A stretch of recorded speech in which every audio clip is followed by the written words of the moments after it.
Halo guys, balik lagi sama gue Agus Arta dalam channel membahas perguruan tinggi. Nah, di video kali ini aku bakal memberitahu pengalamanku mendapat skor tinggi pada FKD hanya dengan belajar dalam waktu 2 minggu saja. Jadi tahun lalu aku pernah mengikuti tes FKD. Nah, aku berhasil mendapatkan skor sebesar 431 hanya dengan belajar dalam waktu 2 minggu.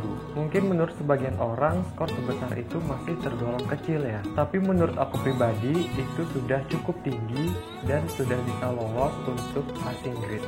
Sebelum aku masuk ke informasi yang lebih lengkap, aku ingin meminta dukungan kalian untuk klik tombol subscribe agar kalian tidak ketinggalan informasi terbaru dari aku. Karena dalam beberapa hari ke depan aku ingin membahas seputar FKD.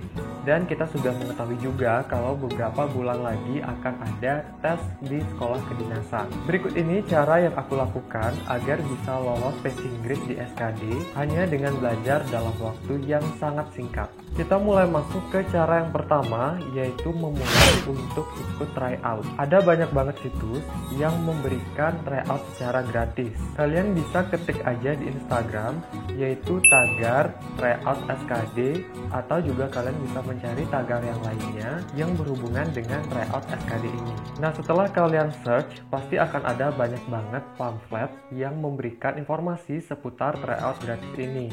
Nah, kalian bisa ikut tuh salah satunya. Kalian mau ikut yang mana? Dan untuk menjawab soal tryout pertamamu, kamu bisa memulai untuk mencari soal yang tergolong mudah terlebih dahulu, atau carilah soal yang singkat-singkat saja. Nah, untuk soal yang tergolong sulit atau mungkin agak butuh waktu yang cukup panjang dalam menjawabnya, kamu bisa skip dulu deh. Tujuannya adalah agar kamu tidak kehabisan waktu dan kamu juga bisa melihat variasi soal yang lainnya. Cara yang kedua, setelah selesai menjawab soal tryout, kalian juga bisa melihat pembahasannya. Nah, kamu bisa tuh untuk mencatat soal dan juga pembahasan yang sudah diberikan. Tujuannya kenapa harus dicatat? Agar kalian lebih paham tentang soal itu. Karena biasanya kalau kita mencatat itu kan otak kita akan berpikir juga ya. Dan terkadang kita juga akan cenderung mengingat sesuatu yang pernah kita catat. Tidak hanya dicatat saja.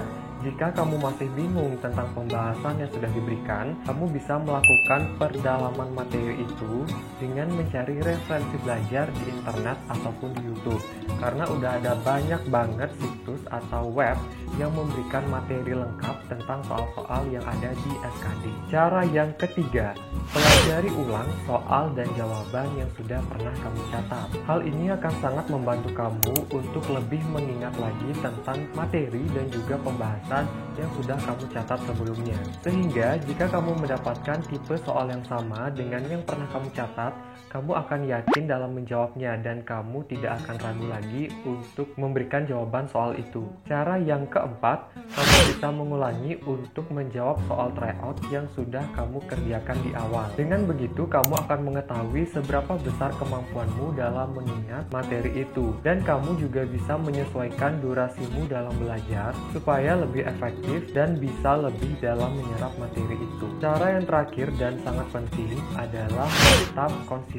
Lakukan hal tadi yang aku sebutkan secara terus-menerus dengan soal tryout yang berbeda-beda. Karena biasanya kamu akan mendapatkan soal, pembahasan, dan materi yang berbeda pula. Dengan begitu, wawasanmu akan semakin luas dan kamu tidak akan terjebak dalam pertanyaan yang itu-itu saja. Karena pada saat tes nanti, kamu pasti akan mendapatkan model soal yang sangat jauh berbeda, hanya saja untuk materinya itu masih mirip. Jadi, selain memperbanyak variasi soal, kamu juga wajib untuk memahami materinya ya. Nah, itulah tadi cara yang pernah aku lakukan agar bisa lolos passing grade di SKD hanya dengan belajar dalam waktu 2 minggu saja. Kalau kalian ingin menanyakan sesuatu ke aku, kalian bisa langsung saja komen di bawah video ini, atau kalian juga bisa hubungi media sosial aku di Instagram. Terima kasih dan sampai ketemu di video selanjutnya.